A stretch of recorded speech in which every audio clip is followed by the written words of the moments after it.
यसरी कानुन हातमा लिएर हिँड्न मन्त्रीले पाउँदैन, मिल्दैन।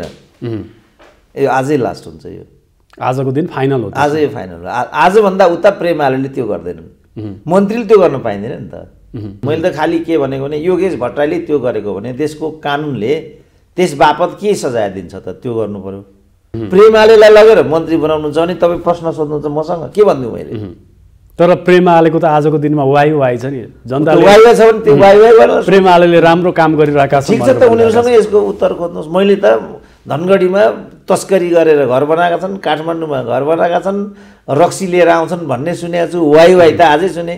के हो वाइ भने? वाइ चाउ चाउ। तिनका बाबुको वीरता हो यो देश। चित्त नबुझ्ने राजीनामा, चित्त नबुझ्ने कालो मोसो। त्यसो भने त विधिको शासन नै भएन नि।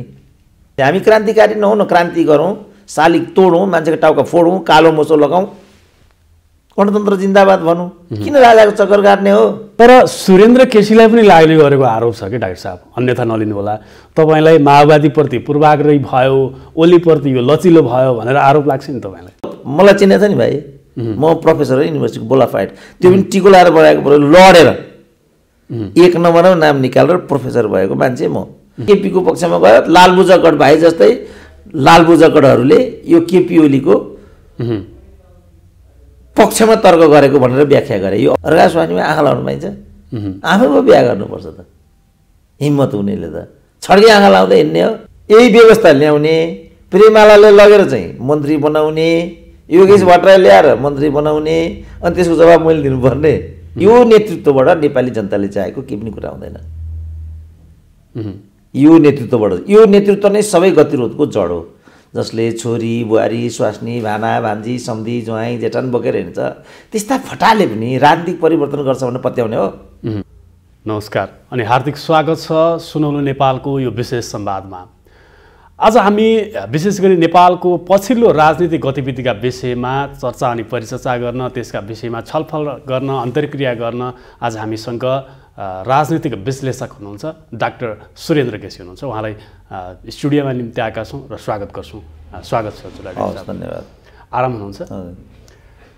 यो हिजो मात्रैको घटना जुन सिंहदरबारभित्र केएमसीका सञ्चालक सुनिल शर्मालाई कालो मोसो लगाइएको छ, विद्यार्थीहरूको सङ्गठनले कालो मोसो लगाएको छ, उनले अतिरिक्त शुल्क लिए भन्ने विद्यार्थीहरूको आरोप छ, अथवा चाहिँ विद्यार्थीहरूले त्यो किसिमबाट प्रतिक्रिया दिइरहेका छन्। यसमा तपाईँको विश्लेषण के छ?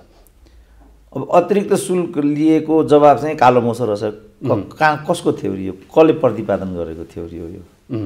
चित्त नबुझ्ने, अनि त्यसलाई काहीँ जनकपुरमा कर्मचारीले घुस खायो भनेर नाङ्गै सडकमा घुमाउँछन्, काहीँ सिंहदरबारमा व्यवसायीले बढी शुल्क लियो भनेर कालो मोसो लगाउँछन्, काहीँ नारायणहिटीमा व्यवसायीहरूले क्याफेटेरिया खोले भनेर मन्त्रीहरूले तोडफोड गर्छन्। त्यो गुन्डाहरूको हातमा छ कि क्या अहिले नेपालको राज्य? गुन्डाराज भएको अनुभूति भयो। त्यो देखि के हो यो? तर विद्यार्थीहरू चरम मारमा छन्। उनीहरूले लाखौँ लाख रुपियाँ अतिरिक्त शुल्क बुझाउनु परेको, मेडिकल माफियाहरूले विद्यार्थीलाई ठगेको भन्ने कुरा आइरहेको छ नि। अनि विद्यार्थीहरू पनि त टिचरलाई कुट्छन्, चिटिङ गर्छन्, समयमा क्लास जाँदैनन्, अनि कालो मोसो लगाइदिने उनीहरूलाई पनि कि त्यस्तो गर्दैनन् विद्यार्थी भन्ने चाहिँ। तर आजको दिनमा शैक्षिक माफियाहरूले यो देशमा चाहिँ चरम भ्रष्टाचार गरिरहेको, चरम अनियमितता गरिरहेको देखिन्छ नि। बुझेँ। अब त्यसको कानुनी शासनमा, विधिको शासनमा त्यस्तो गर्नेलाई कसरी कारबाही गर्ने भन्ने प्रश्न हो नि त।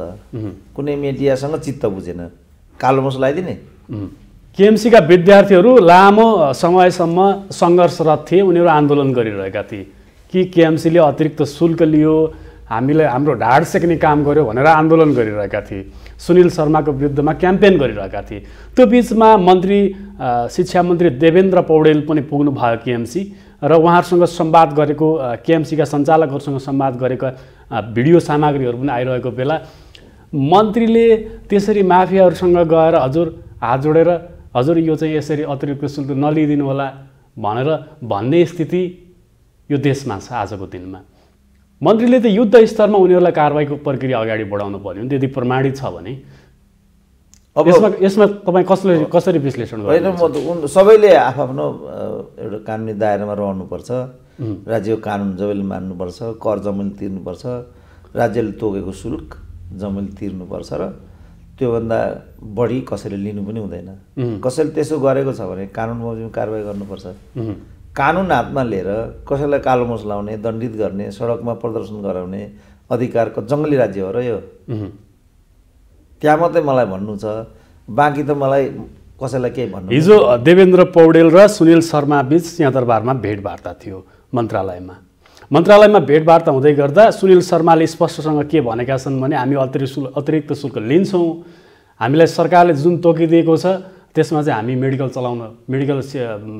यो एजुकेसन सेक्टर चलाउन सक्दैनौँ भनेर भनिरहेका बखत विद्यार्थीहरू कालो मोसो लगाए। के गल्ती गरे आखिर? होइन, त्यो त्यसो गर्न पाएँ। जस्तो विद्यार्थी, अघि मैले भने नि विद्यार्थीले चिटिङ गर्छ, शिक्षकलाई दुर्व्यवहार गर्छ, समयमा क्लासमा जाँदैन। सरकार निगममा भइरहेको छ, खुलेआम मैले विद्यार्थीहरूको ढाड सेक्ने गरी शुल्क लिन्छु, सरकारले तोकेको शुल्कभन्दा धेरै लिन्छु भनेर सरकारलाई च्यालेन्ज गरिरहेका सुनिल शर्मालाई सरकारले कानुनी कारबाही गर्न सकेन। विद्यार्थीहरू आक्रोशित भए, विद्यार्थीहरूको एउटा टिमले कालो मोसो लगायो। अनि त्यो सकेन भने त राज्य अकर्मण्य रहेछ भन्नु पर्यो, मन्त्रीलाई पो कालो मोसो लगाउनु पर्यो, व्यवसायीलाई कालो मोसो लगाउने हो। व्यावसायिक मान्छेले त व्यावसायिक आचरण गर्नुपर्छ, गरेन भने राज्यले चाहिँ उसलाई दण्डित गर्नुपर्छ, कानुनको दायरामा ल्याउनुपर्छ, सम्बन्धन रोकिदिनुपर्छ, अरू कारबाहीका प्रक्रिया छन्, प्रष्टीकरण लिनुपर्छ, नसिहत दिनुपर्छ। त्यसले पनि मानेन भने उसलाई कानुन बमोजिम पो दण्डित गर्नुपर्छ त। कानुनी राज्यमा त कालो मोसो लाउँदै हिँड्न पाइन्छ भने। अघि मैले भने एउटा पत्रकारले लेखेको रिपोर्टिङ कुनै अर्कोलाई मन परेन, कालो मोसो लगाइदिने। तर समस्या कहाँनिर देखिन्छ भने नि डाक्टर साहब, समस्या यहाँनिर देखिन्छ कि नेपालका माफियाहरू र राजनीतिक दलका नेताहरू भित्रभित्रै मिलिरहेका हुन्छन्, अथवा भनौँ राजनीतिक दलका शीर्ष नेताहरूलाई माफियाहरूले नै चलाइरहेका हुन्छन्, उनीहरूको आर्थिक भार थामिरहेका हुन्छन्। त्यो कारणले गर्दा नेताहरू पनि अथवा सरकारमा रहेका चाहिँ मन्त्रीहरू उनीहरूले युद्ध स्तरमा उनीहरूलाई कारबाहीको प्रक्रियामा अगाडि बढाउन नसकिरहेको स्थिति छ। यसलाई कसरी विश्लेषण गर्नु? त्यसो भने नेताहरूलाई पो कालो मोसो लाउनु पर्यो त, व्यावसायिक मान्छेलाई कालो मोसो लाउने हो। तपाईँले भन्नुभयो नेता र चाहिँ यो माफियाहरू मिलीभगत गर्छन्, अनि छानी मिलीभगत यो माफियालाई मात्रै किन कारबाही गर्ने? जस्तो त्यो नारायण हिटीकै कुरा गरौँ न, उसले त टेन्डरमा कम्पिटिसन गरेर प्राप्त गरेको प्रोजेक्ट हो नि त त्यो दिनेलाई पो कारबाही गर्नुपर्छ त। उसले के हत्याको हो र त्यो? ल घुसै खुवायो, कसले खायो त घुस? घुस खानेलाई पो कारबाही गर्नुपर्छ त। खुवाउनेलाई खुवाउन आँटेको बेला पो कारबाही गर्नुपर्छ त, मलाई घुस खुवाउने पो भन्नुपर्छ। अब उसले त्यो प्रक्रियाबाट चाहिँ उसले आफ्नो त्यहाँ लगानी अगाडि बढाइसक्यो। अब अहिले आएर चाहिँ अनि तोडफोड गर्ने। तर योगेश भट्टराईले भनिरहेका छन्, तपाईँकै विषयमा म शीर्षकमा आएँ, योगेश भट्टराईले के भनिरहेका छन्, यसमा मेरो संलग्नता छैन भनेर उनले पानीमाथिको ओबानो बन्न खोजिरहेका छन्, दुध लिनु आएको एउटा सफा चरित्रवान व्यक्ति बन्न खोजिरहेका छन्। होइन, उनले त के भने 67 सालबाट त्यहाँ चाहिँ त्यो संरचना बन्यो। प्रयोजन के थियो भने त्यहाँ क्याफ्टेरिया खोल्ने, लास्टमा मैले क्याफ्टेरिया खोल्न ओके गरेँ भने ठिकै त भनेको त उनले। त्यो संरचना बनेको हो कि त्यो संरचना किन बनाएको? त्यहाँ त्यो संरचनामा भत्काउनुपर्छ त, त्यो क्याफ्टेरिया भत्काउँदै हिँड्ने हो त। त्यो पनि कानुन बमोजिम त्यसलाई रोक्ने स्थगन पो गर्ने हो त, भत्काउँदै हिँड्ने हो त भने। त जब जुन देशको मन्त्री यस्तो हुन्छ अनि त्यसले पढाएको विद्यार्थी कस्तो हुन्छ त? अनि सिके राउत कस्तो हुनुपर्ने त? त्यसो हो भने यो अराजकता हो, अनुशासनहीनता हो, यो उद्दण्डता हो, गुण्डागर्दी हो। मैले त यस्तो गर्न पाइँदैन। त्यसो भए त्यसको बर्खिलाफमा तपाईँ हुनुहुन्छ? होइन, म बर्खिलाफ भन्ने होइन, खालि मैले एउटा सिनारियो देखाइदिएको। यो कानुनी राज्यमा चाहिँ जहाँ विधिको शासन हुन्छ त्यहाँ चाहिँ सबै कुरा कानुन बमोजिम मात्रै, कानुनको उपचारको हक हुन्छ। त्यही सुनिल शर्मालाई पनि यदि कानुनको विपरीत, नियमको विपरीत पैसा लिएको हो भने अनि उसले कानुन बमोजिम मैले लिएको हुँ के भन्छ उसले, अब त्यो स्पष्टीकरण दिने, बन्दी प्रत्यक्षीकरणको अधिकार, आफूलाई बचाउ गर्ने अधिकार, त्यो त सुरक्षित हुन्छ नि त। सब अपराधीलाई पनि त्यो अधिकार त सुरक्षित हुन्छ नि त। कुनै ज्यान माराले ज्यान मार्यो, यसलाई फाँसी दिए भन्न पाइन्छ त? अझ नेपालमा त फाँसीको व्यवस्थै छैन, ज्यान मार हो नि। तर एउटा कुरा छ नि डाक्टर साहब, के छ भने नेपालमा आम गरिब बाबुआमाका छोराछोरीले, अभिभावकका छोराछोरीले डाक्टर पढ्न सक्ने, इन्जिनियर पढ्न सक्ने स्थिति छैन। तर अलिकता पुँजीपति वर्गका छोराछोरीलाई पनि यो किसिमको समस्या छ भनेपछि देशमा शैक्षिक स्तर कता जाँदैछ?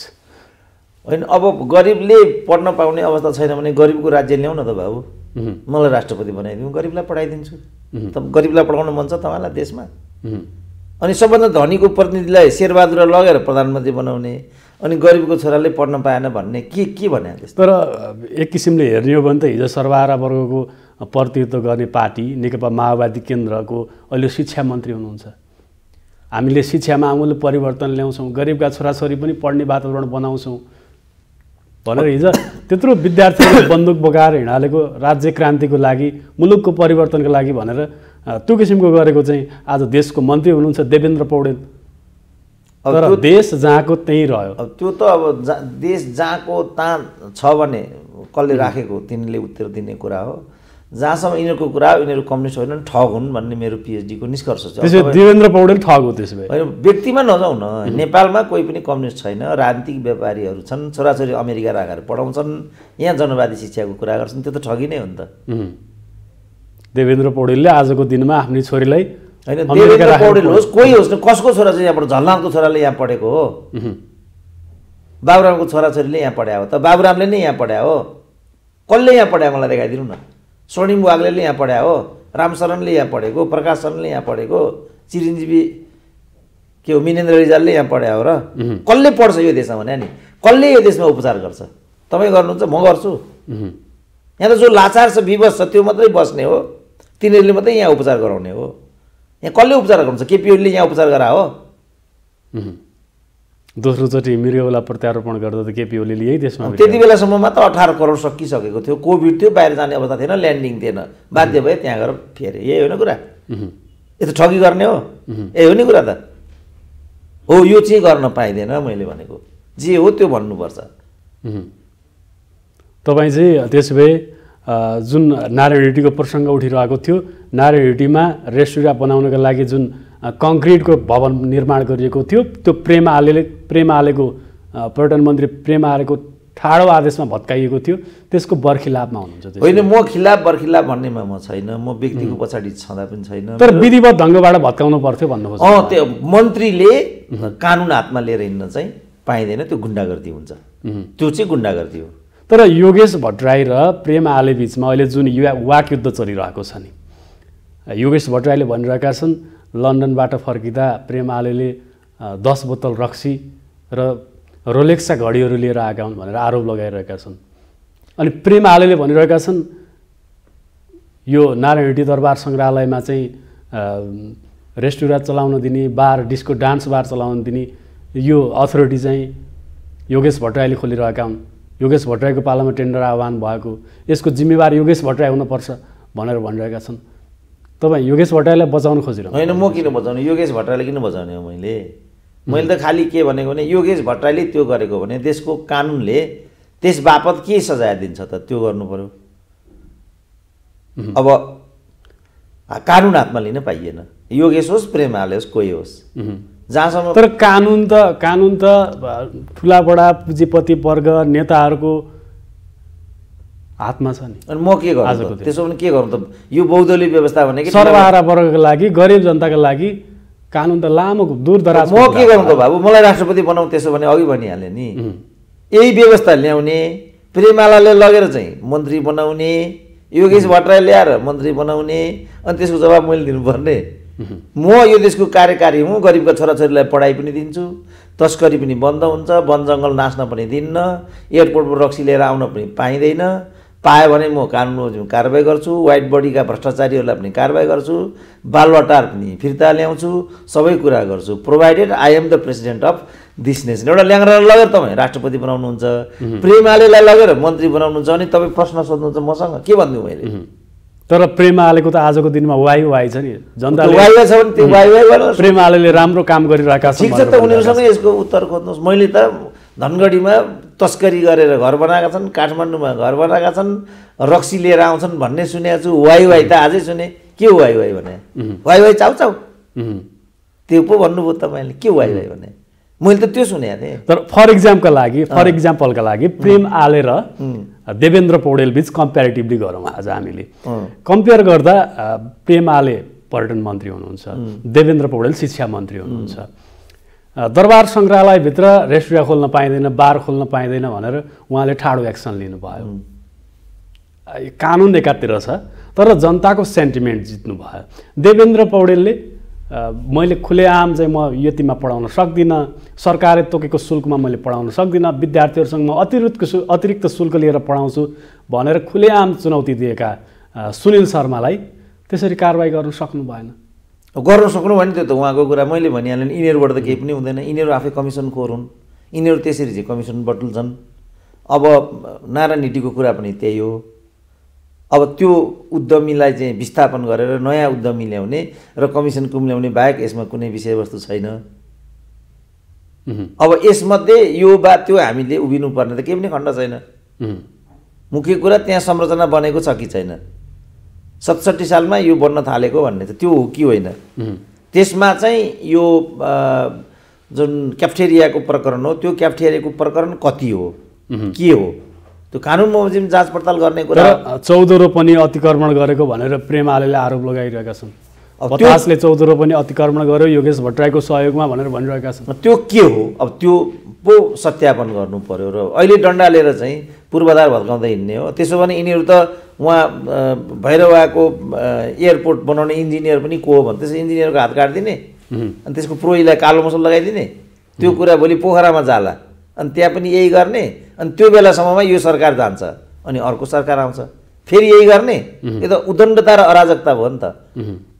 विधिको शासनमा कानुन बमोजिम कसैले फटाइ गरेको छ भने यी अहिले मैले सोसियल मिडियामा तपाईँसँग बोल्नुभन्दा अगाडि देखेँ त्यहाँ चाहिँ जेलरलाई मृत्युदण्ड दिने त्यहाँको अदालतले फैसला गर्यो अरे। 28 जना बन्दी मारेको उनीमाथि आरोप थियो। अब यो हो नि कानुनी राज्यमा त। त्यो एमसिसीको कुरा पनि त्यहाँ गर्छन् नि। एमसिसी चाहिँ बौद्धिक व्यक्तिहरूलाई राखेर छलफल गरे। एमसिसी श्रीलङ्काको पक्षमा छ कि छैन भन्दा छैन भन्ने भयो, नो एमसिसी। अब हाम्रो यहाँ लडाकाहरू लडाइँ गर्छन् सडकमा आएर, आफू एमसिसी गर्छन् अनि सुरेन्द्र केजी सिआइएको एजेन्ट भन्छन्। अब त्यही मध्ये एउटा कुरा प्रेम आलेलाई पनि भनेको हो, योगेश भट्टराईलाई पनि भनेको हो, सुनिल पौडेल र अर्को देवेन्द्र पौडेलको पनि कुरा हो भने त्यस्तो हावादारी कुरामा त म त लाग्नै सक्दिनँ। के हो सत्य त्यो सत्यापन हुनु पर्यो र कानुन बमोजिम कारवाही हुनु पर्यो, यति हो मैले भन्ने। त्यसो भए एकातिर बार आन्दोलन गरिरहेको छ, अर्कोतिर यो देशको न्यायालय चाहिँ यसरी कानुन हातमा लिएर हिँड्न मन्त्रीले पाउँदैन, मिल्दैन। यो आजै लास्ट हुन्छ। यो आजको दिन फाइनल हो। आजै यो फाइनल हो। आजभन्दा उता प्रेम आलेले त्यो गर्दैनन्, मन्त्रीले त्यो गर्न पाइँदैन नि त। ललिता निवास प्रकरणमा मुछिएकाहरूलाई सिआइबीले एउटा रिपोर्ट बनाएर सरकारी वकिलमा बुझायो। सरकारी वकिलहरूको टिमले त्यसलाई फिर्ता गरेको छ। यस सम्बन्धमा प्रधानमन्त्री शेरबहादुर देउवाको ठुलो हात छ भनेर पनि भनिरहेका छन्।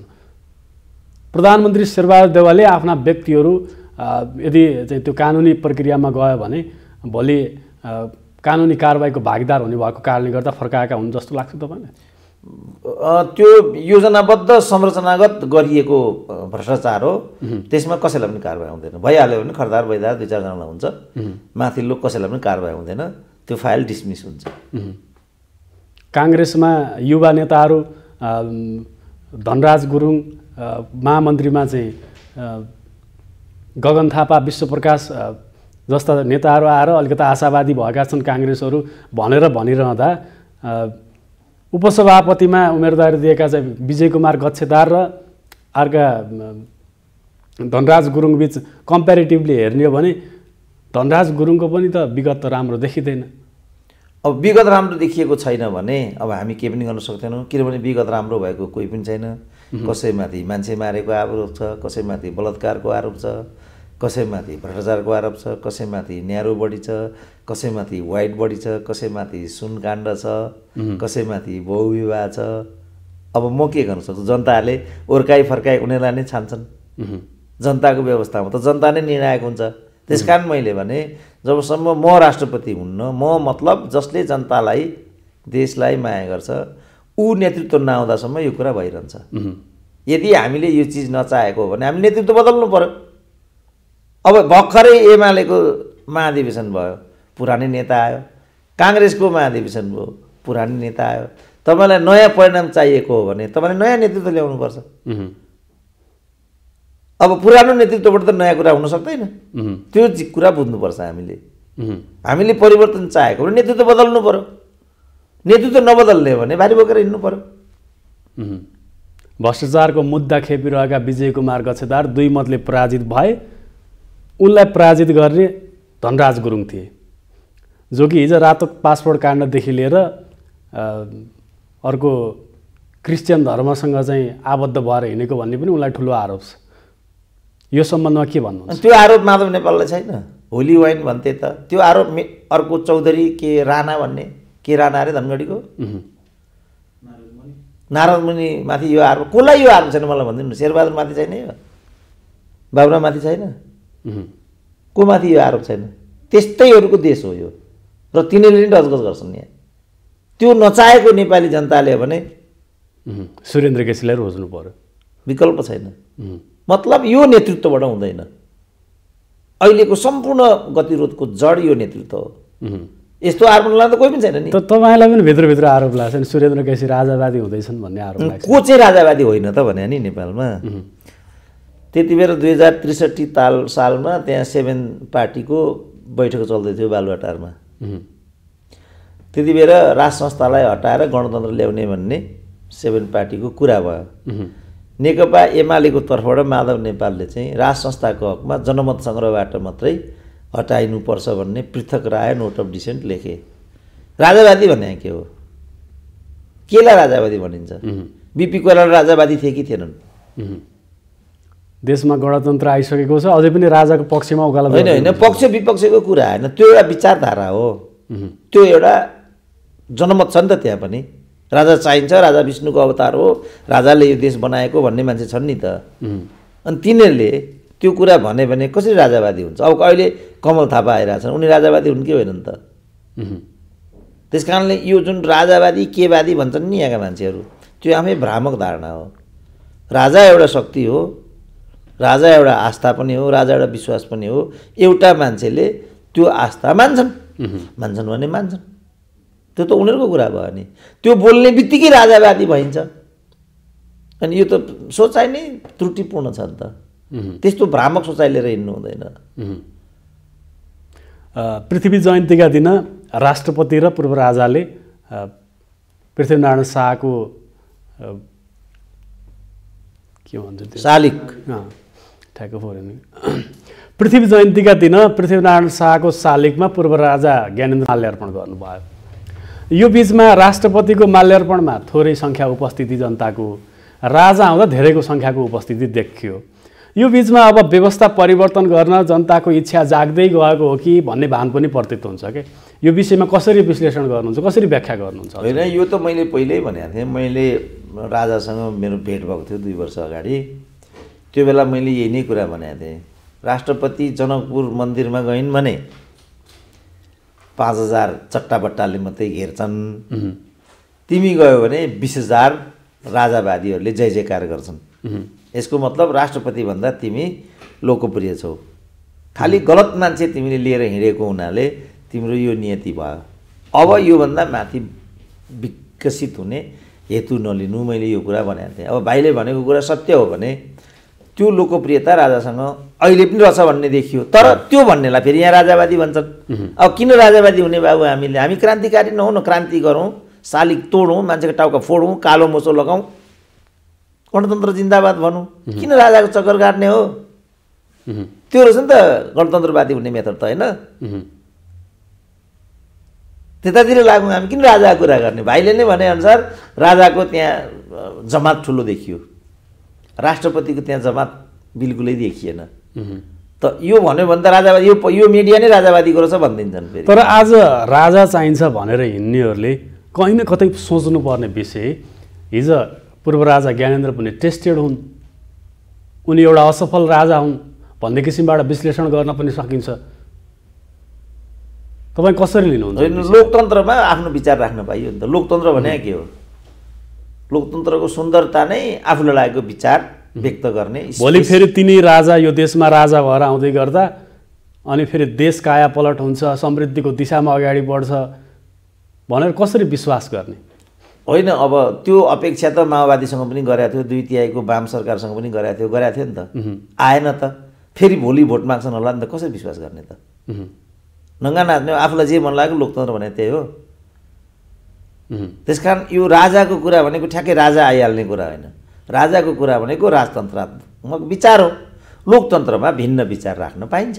अब जनतामा जानु पर्यो, जनताले मत दिनु पर्यो, 2/3 त्यहाँ संविधानमा प्रतिनिधि आउनु पर्यो, संविधान संशोधन हुनु पर्यो, अनि मात्रै राजतन्त्र आउँछ। राजतन्त्रको कुरा गर्ने बित्तिकै थपन राजतन्त्र आइहाल्छ। त्यसो भए अब राजा पनि चुनावी मैदानमा उत्रिनु पर्यो। होइन, राजा होइन, राजाका प्रतिनिधि। विद्या भण्डारी चुनावी मैदानमा उत्रेकी हुन् र? अरू नै चुनावी मैदानमा उत्रे, बहुमतबाट कसैले उनलाई राष्ट्रपति बनाइदियो। अनि त्यही ठाउँमा भोलि राजतन्त्र चाहिन्छ भन्नेहरूले मानिलिउँ 2/3 बहुमत ल्याए त्यहाँ हाउसमा। 2/3ले त संविधान संशोधन गर्न पाइन्छ, वाटै उल्टाइदियो। त्यो सम्भावना देख्नुहुन्छ? सम्भावना त म देख्दिनँ, तर त्यो विचार हो नि त। विचारै गर्ने बित्तिकै राजावादी भइन्छ भन्ने जुन खोटपूर्ण दृष्टिकोण छ, मैले तिनलाई मात्रै जवाफ दिइदिएको। राजतन्त्रको सम्भावना त छैन नेपालमा। आम नागरिकहरू राजनीतिक परिवर्तन चाहन्छन्, देशको विकास र समृद्धि चाहन्छन्, तर यथार्थ के छ भने सङ्घ, प्रदेश र स्थानीय तहसम्म हेर्ने हो भने राजनीतिक दलमा आबद्ध व्यक्तिहरूले जकडीको समाज बनेको छ हिजो आज नेपाल। त्यो कारणले गर्दा नेपालमा केही भइहाल्छ, यो देशमा कायापलटै भइहाल्छ भनेर सोच्नु दूरदराजको कुरा जस्तो पनि लाग्छ के डाक्टर साहब? अब के गरौँ त? मैले अघि भने कि नेतृत्व बदल्नु पर्यो कि भारी बोकेर हिँड्नु पर्यो। Choice is yours. यो नेतृत्वबाट नेपाली जनताले चाहेको केही पनि कुरा हुँदैन। यो नेतृत्व नै सबै गतिरोधको जड हो। जसले छोरी बुहारी स्वास्नी भाना भान्जी सम्धी ज्वाइँ जेठान बोकेर हिँड्छ, त्यस्ता फटाले पनि राजनीतिक परिवर्तन गर्छ भने पत्याउने हो? केही लोकाचार पनि छैन, लाज घिन पनि केही छैन। त्यत्रा भ्रष्टाचारका फाइल पछाडि झुन्डिएका छन्। वाइट बडी छ, न्यारो बडी छ, 38 क्विन्टल त सुन मात्रै छ। अब तपाईँहरूकै भनाइमा नारायणहिटी गयो, तपाईँहरूकै भनाइमा बालुवाटार गयो, त्यस्ता फटाले पनि जनताको लागि कल्याणकारी काम गर्छन् भनेर सोच्या हो कसैले? हुँदैन। यो नेतृत्व बदल्नुपर्छ। होइन भने झोला बोकेर, कोही भरिए बोकेर जिन्दगी बिताउन चाहन्छ भने म त के पनि गर्न सक्दिनँ। तर यहाँ हुँदैन, यो प्रक्रियाबाट कुरा हुँदैन। जसले यो देशमा उपचार गर्दैन, जसले यो देशमा पढ्दैन, जसले यो देशमा एउटा उद्योग खोल्दैन, बाँसबारी छाला जुत्ता कारखाना बन्द गर्छ, ट्रली बस बन्द गर्छ, त्यस्ता फटाले पनि केही गर्छ। के भने यस्तो? त्यो ट्रली बसले के बिगारेको थियो भनौँ त? चलिरहन्थ्यो त, विद्युतबाट चलिरहन्थ्यो। ऊ त्यो बाँसबारी छाला जुत्ता यत्रो मोमो खान्छन् यहाँ, भुइँसीको मासु बजारभरि छ, छाला पनि त होला, केही पनि कमी थिएन। अनि त्यही बाँसबारी छाला जुत्ता कारखाना चाहिँ किन बन्द गर्नुपर्ने? त्यस्ता फटा पनि लोकतन्त्रवादी हुन्छन्। लोकतन्त्रमा त सकेसम्म उद्योग खोल्नुपर्छ, कृषकहरूको उत्पादनलाई बजार दिनुपर्छ, सर्वसुलभ स्वास्थ्य, सर्वसुलभ शिक्षा, त्यो पो लोकतन्त्र। लोकतन्त्र भने नङ्गा नाच हो? नाङ्गे नाचेर लोकतन्त्र आउँछ? छोरी बुहारी स्वास्नी बोकेर हिँड्छन्। लोकतन्त्रमा पनि त्यस्तो हुन्छ। लोकतन्त्रमा त योग्यता क्रम हुन्छ। जो योग्य छ त्यसले चाहिँ अवसर पाउँछ। अब योग्यले अवसर नपाउने बित्तिकै भाइ छोरा मलेसिया, खाडी अरब, अनि बुढा खाडा लौरो टेकेर हिँड्ने गाउँघरमा, अनि लोकतन्त्र। यस्तो पनि लोकतन्त्र हुन्छ? यो त लुटतन्त्र हो। यहाँबाट नेपाली जनताले चाहेको कुरा केही पनि हुँदैन। हुन्छ भनेर कोही पर्खेर बसेका छन् भने यो पशुपतिको साँडे जस्तो हुन्छ यो। त्यसो भए तपाईँ भन्न खोज्नुभयो अब व्यवस्था परिवर्तन हुनुपर्छ भन्न खोज्नुभयो? व्यवस्था परिवर्तन होइन, कतिचोटि भनिसकेँ मैले, नेतृत्व बदल्नु पर्यो। समस्याको जड नेतृत्व हो। मैले दशकौँदेखि जनताले नेतृत्व बदल्दै आएका छन्, तर जस्ताको तस्तै खोइ बद्यो त। 40 वर्षदेखि प्रचण्ड ती छन्, 40 वर्षदेखि माधव ती छन्, जन्मेदेखि नेभी सङ्घको अध्यक्ष 28 सालदेखि शेरबहादुर ती छन्। कुन चाहिँ नेतृत्व बद्यो मलाई भनिदिउँ त? रापरपाको कमल थापा जन्मेदेखि, यो चोटि हारेको तिल मिलाए उनलाई स्वीकार्य भएन। मधेसी नेताहरू जन्मेदेखि तिनीहरू नै छन्। कुन चाहिँ नेता बद्ल्यो? तर यो चोटि राजेन्द्र लिङ्गदेल आएको छ नि राप्रपा। अब कत्रो प्रतिक्रिया भयो त कमल थापालाई। कमल थापालाई ठुलो आपत्ति छ देखिरहेछौँ अहिले हामी होइन। उनी त सबै केही पनि भएन अरे, राजाले धाँधली गरेर हराएको अरे। अब हिजो माओवादी दोस्रो संविधान सभामा हार्यो होइन, यो धाँधली भयो भने मान्दैनौँ भने कमल थापा तिनै कमल थापा हुन् जो राजा ज्ञानेन्द्रको एकलौटी शासन हुँदा उनी गृहमन्त्री अनि उनी अहिले भन्छन् सबै राजाले गणतान्त्रिक सरकारमा पनि उनी मन्त्री बने छन्। अब उनी भन्छन् राजा सक्रिय हुन आँट्यो, राजा आउन आँट्यो, मैले राजा थामेँ। अनि कहाँ कहिले थामे त राजा उनले? त्यो ठगी होइन त्यो? उनी यो सब भाइले भनेको अवधिभरि हर्ताकर्ता भइरहँदा नेपालमा गणतन्त्र आएको होइन, अनि उनले राजाको लागि कफन बाँधेर हिँडे अरे। त्यो ठगी होइन त्यो? त्यस्तो ठगलाई त बदल्नै थियो, राप्रपाका जनताले बदले। बरु तिनीहरू क्रान्तिकारी रहेछन्। तर यही काम त एमाले पनि गरेन, माओवादीले पनि गरेन, नेपाली काङ्ग्रेसले पनि गरेन। अब म के गर्न सक्छु त? म त केही गर्न सक्दिनँ। म तिनीहरूको नेता होइन, तिनीहरू यस्तै छन्। क्यार्ने हो? नो वे, झोला बोक्ने हो, भारी बोक्ने हो। डाक्टर सुरेन्द्र केसी राजनीतिक विषयमा विश्लेषण गर्नुहुन्छ, बहस गर्नुहुन्छ। मुलुकको राष्ट्रिय राजनीतिप्रति सुरेन्द्र केसीको बडो चिन्ता छ। तर सुरेन्द्र केसीलाई पनि लाग्ने गरेको आरोप छ कि डाक्टर साहब, अन्यथा नलिनु होला, तपाईँलाई माओवादीप्रति पूर्वाग्रही भयो, ओलीप्रति यो लचिलो भयो भनेर आरोप लाग्छ नि तपाईँलाई? त लोकतन्त्रमा भन्न पाइयो नि त। हिजो माओवादीलाई तर यथार्थ हो किन आज बताइदिनुहोस् न त। त्यही त भन्दैछु म। प्रचण्डप्रति तपाईँ जहिले पूर्वाग्रही हुनुहुन्छ, ओलीप्रति चाहिँ तपाईँ समर्पित हुनुहुन्छ, उहाँको चाहिँ कम आलोचना गर्नुहुन्छ भन्ने चाहिँ आरोप लाग्छ क्या तपाईँलाई? बुझेँ। माओवादीलाई टाउकाको मूल्य तोकेर मारेरै सिद्ध्याउनुपर्छ भन्थे हिजो शेरबहादुरहरू। हामी खबरदार भन्थ्यौँ। ओलीको हकमा पनि होइन, ओलीलाई सर्वसम्मतबाट प्रधानमन्त्री बनाउने हामी होइनौँ नि, बहुमतबाट चुचे नक्साको संविधान संशोधन गर्ने हामी होइनौँ नि, यिनीहरू नै हुन् नि त। त्यहाँ अध्यक्ष बनाउने म हुँ र प्रचण्ड नै हुन् नि त। अनि यो भाइले भनेको प्रश्नै मिल्दैन।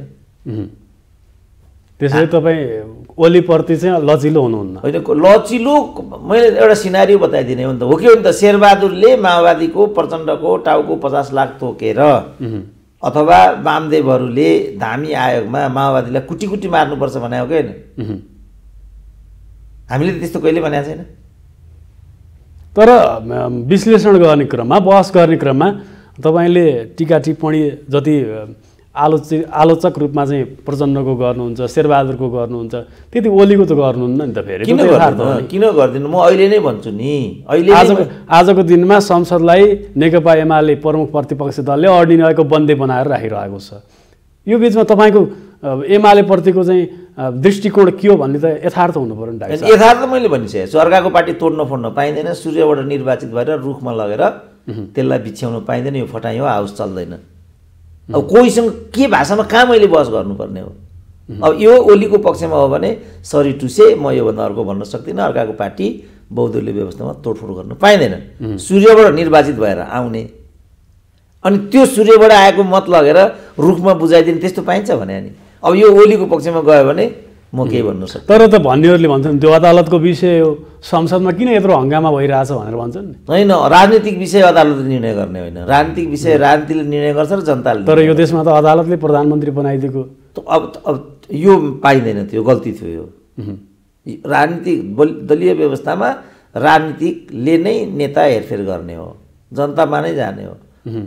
ओलीलाई दण्डित गर्ने सर्वोच्चको परमादेशले प्रधानमन्त्री शेरबहादुर देउवालाई प्रधानमन्त्री बनाएको कुरा तपाईँ गलत भन्नुहुन्छ? होइन, त्यो सही गलत मैले भन्ने कुरा होइन। मैले भन्ने मलाई चिने छ नि भाइ, म प्रोफेसर हो युनिभर्सिटीको बोलाफाइड।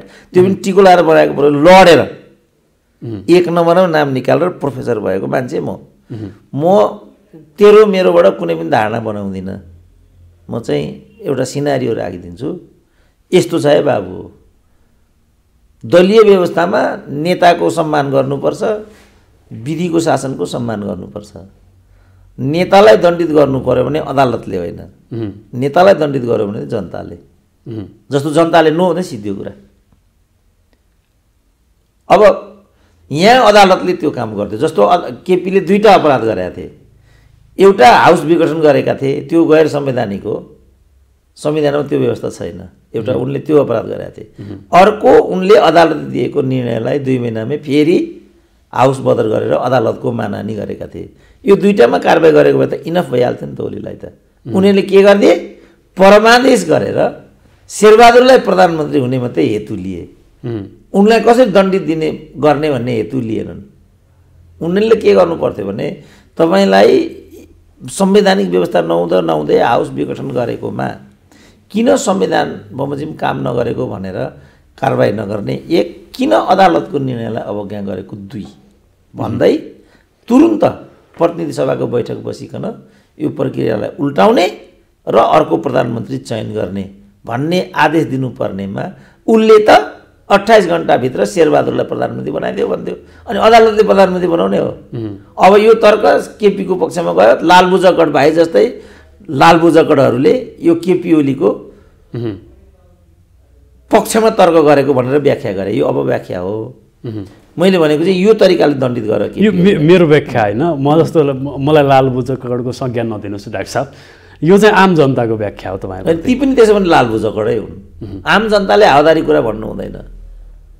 आम जनताले त सत्यापन यहाँ छ कि छैन त्यो पो हेर्नुपर्छ त। यी लालबुजकड नै हुन् जो यस्तो भन्दै हिँड्छन्।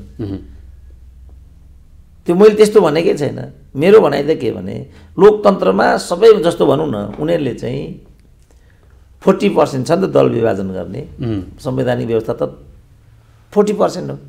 त्यसलाई उनीहरूले 20 मा ल्याए अध्यादेशबाट र अनि त्यो पार्टी फोडे।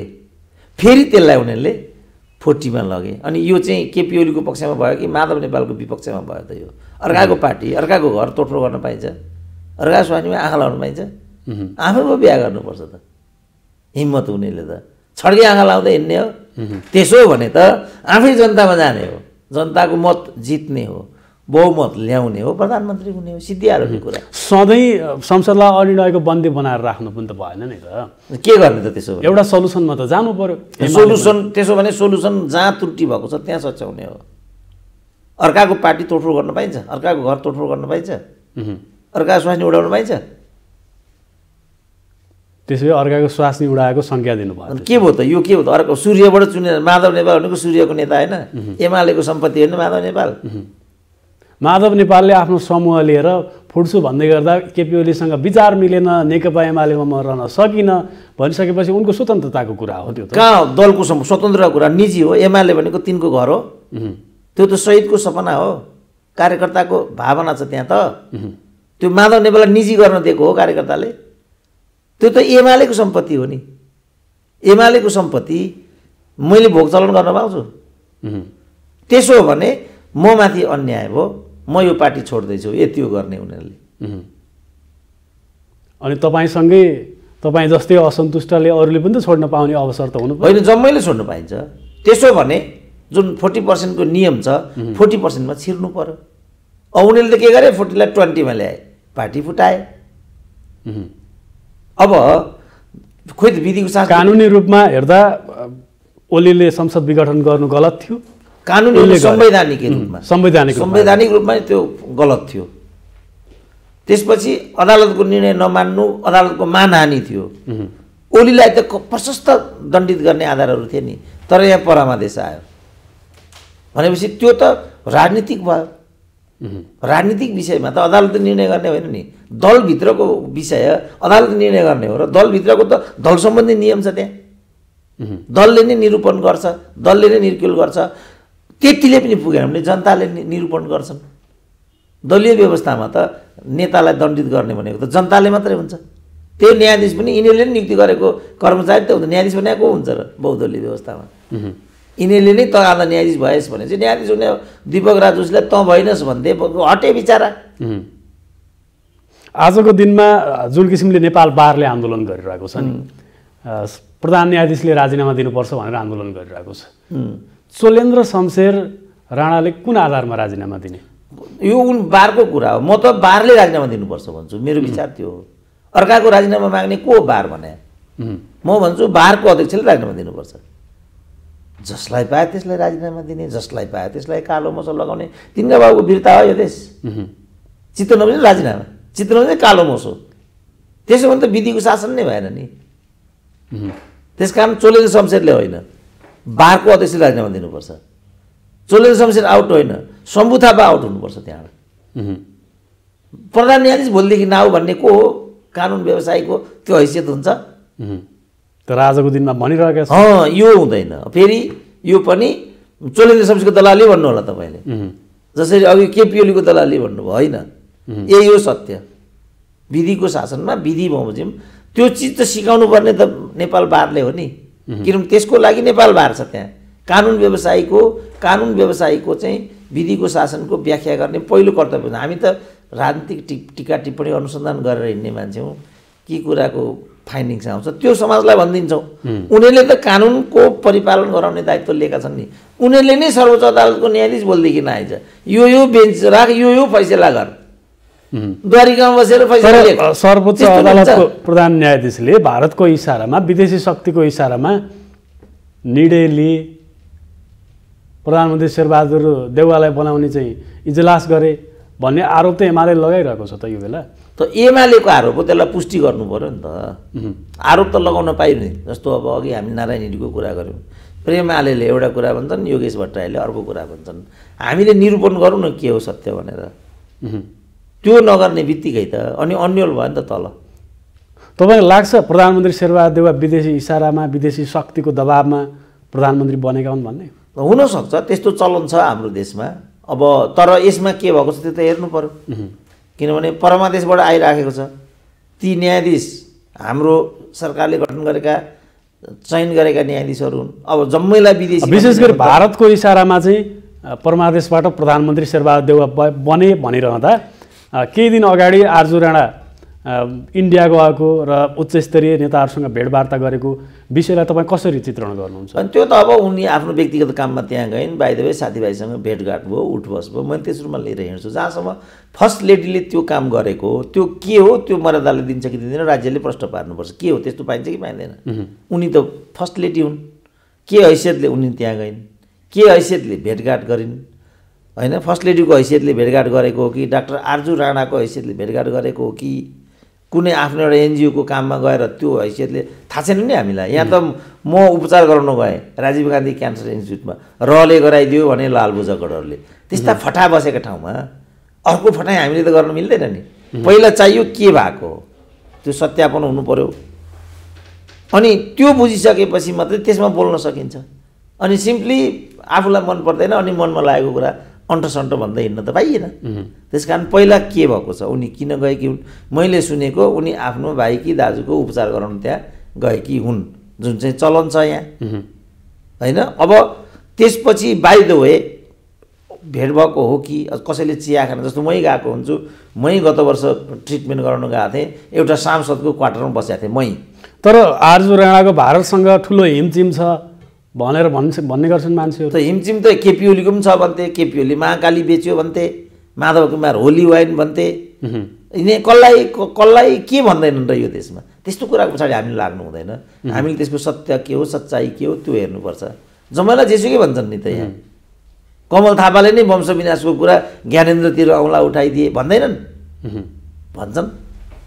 अब भन्नेको पछाडि लाग्यो भने त बाबु यहाँ दिमागले काम गर्न छोड्छ। अब छुट्याउँ। नेपाल र भारतको सीमा विवाद लामो समयदेखि छ। विशेष गरी भारतले नेपालको सिमाना अतिक्रमण गरिरहेको विषयलाई लिएर नेपालको राष्ट्रिय राजनीतिमा ठुलो बहस हुने गर्छ। प्रतिपक्षले सधैँ आरोप लाउने गर्छ, सीमा अतिक्रमणको विषयमा सरकार मौन भयो, चुप लाएर बस्यो, यो भारतसँग मिल्यो भनेर आरोप लाउने गर्छ भने त्यही प्रतिपक्ष सरकारमा पुगेपछि नतमस्तक हुने गर्छ। प्रचण्डको कम्फर्टेबल सरकारको भन्ने विषयलाई पनि यहाँनिर थोरै म जोड्न चाहेँ र यो विषयलाई तपाईँ कसरी चाहिँ व्याख्या गर्नुहुन्छ? हाम्रो अब दुई देशबिचको यो सीमाङ्कनको कुरा सुगौली सन्धि पछि नै सुरु भएको। अब अहिले 200 वर्ष नागिसक्यो, यो सम्पन्न भएको छैन, बिचमा बरु थपिएका छन्। यसलाई चाहिँ राजकीय स्तरमा बसेर चाहिँ यसलाई समाधान गर्नुपर्नेमा अब इपिजी बिचमा बनेको थियो, इपिजीको रिपोर्ट पनि भारत सरकारले स्वीकार गरेन भन्ने लगायतका विवादहरू पनि छन्। अब अहिले त उल्टो चीनतर्फ पनि सीमाङ्गत किचलो भएको भनेर म आफै हुम्लाको भ्रमणमा गएको थिएँ, होइन? अब यो त हाम्रो जुन राज्य सञ्चालकहरूको जुन तौर तरिका छ, अब त्यो तौर तरिकाले गर्दा यस्तो भएको छ। अब यसमा हामी थप केही पनि भन्न सक्दैनौँ।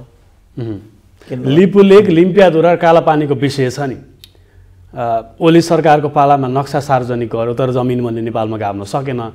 अहिले अब त्यही प्रश्न उठिरहेको छ। काङ्ग्रेसभित्र पनि अहिले चर्को बहस छ। महामन्त्रीहरूले विज्ञप्ति नै निकालेका छन् यस सम्बन्धमा सरकारको ध्यानाकर्षण हुनु पर्यो भनेर। के तपाईँलाई लाग्छ यो शेरबहादुर देउवा नेतृत्वको सरकारले चाहिँ भारतसँग 1-to-1 भेटवार्ता गरेर सीमा विवाद सुल्झाउन सक्ला अथवा चाहिँ लिम्पियाधुरा, कालापानी र लिपुलेक चाहिँ नेपालमा गाभ्न सक्ला भन्ने लाग्छ? त्यो अब उनीहरूले अब कसो गर्छन् के गर्छन् त्यो कुरा म भन्न सक्दिनँ, तर यसको सच्चाइ नै हाम्रो छेउमा आइपुगेन, ल्याउन सकेनन् क्या यिनीहरूले। त्यो चाँडोभन्दा चाँडो निरूपण गर्नुपर्छ। दुई देश बिचसँग सदाकाल किचपिच गरेर झगडा गरेर साध्य हुँदैन। के कारणले यस्तो भएको छ पहिला यो कुरा आउनु पर्यो। यहाँ त त्यो नै आइरहेको छैन नि। अब यिनीहरू सत्तामा हुँदा एउटा कुरा हुन्छन्, सत्ताभन्दा बाहिर गएपछि अर्को कुरा। तर विडम्बना भन्नुपर्छ नि आजको दिनमा भारतको प्रधानमन्त्री नरेन्द्र मोदीले लिम्पियाधुरामा बाटो बनायौँ भनेर छाती चौडा पारेर भनिरहेका छन्। यो बेला सरकार मौन देखिएको छ। अब त्यो उनीहरूको कुरा भयो। अब उनीहरू त्यस्तै छन्। अब निर्वाचनमा गयो हामी यिनीहरूलाई नै निर्वाचित गरेर पठाउँछौँ। अघि पनि महाधिवेशनको मैले कुरा गरेँ, महाधिवेशनमा उनीहरू निर्वाचित भएर आउँछन् भनेपछि हामी के गर्न सक्छौँ? हामी त केही पनि गर्न सक्दैनौँ। त्यसकारण मैले भने जबसम्म यो नेतृत्व हुन्छ तबसम्म हाम्रो सीमाको समस्या पनि सुल्टिँदैन, हाम्रो शिक्षा पनि हुँदैन, हाम्रो स्वास्थ्य पनि हुँदैन, हाम्रो जो पुँजी पलायन, भाइ छोराहरू वैदेशिक रोजगारीको लागि बाहिरिने प्रक्रिया पनि अन्त्य हुँदैन। किनभने यिनीहरूको नीति नै यही हो, भाइ छोरालाई खाडीमा पठाउने अनि त्यहाँ रेमिटान्स ल्याएर यहाँ चाहिँ मस्ती गर्ने, 2 करोडका गाडी चढ्ने। अनि हामी चाहिँ पटक पटक त्यही शेरबहादुर देउवा प्रधानमन्त्री रहन्जेल यो सीमा विवादको कुरा चाहिँ यत्तिकै ठप्पर रहन्छ भने नट ओन्ली शेरबहादुर, कुनै बहादुर प्रचण्ड आए पनि, चाहे त केपी ओली होस् चाहे त प्रचण्ड होस्, म जबसम्म हुन्न तबसम्म केही पनि हुँदैन को मतलब यो नेतृत्व जबसम्म हामी बदल्दैनौँ। म भनेको ठ्याक्कै सुरेन्द्र केसी होइन, भाइ आए पनि हुन्छ, तर यो प्रतिबद्धताका साथ म यी समस्याका समाधान गर्नेछु, उद्योग खोल्नेछु, भाइ छोरालाई रोजगारीको बाटो बढाउनेछु, वीर अस्पताललाई अन्तर्राष्ट्रिय स्तरको बनाउनेछु। त्यो कमिटमेन्टका साथ जबसम्म राजनीति आउँदैन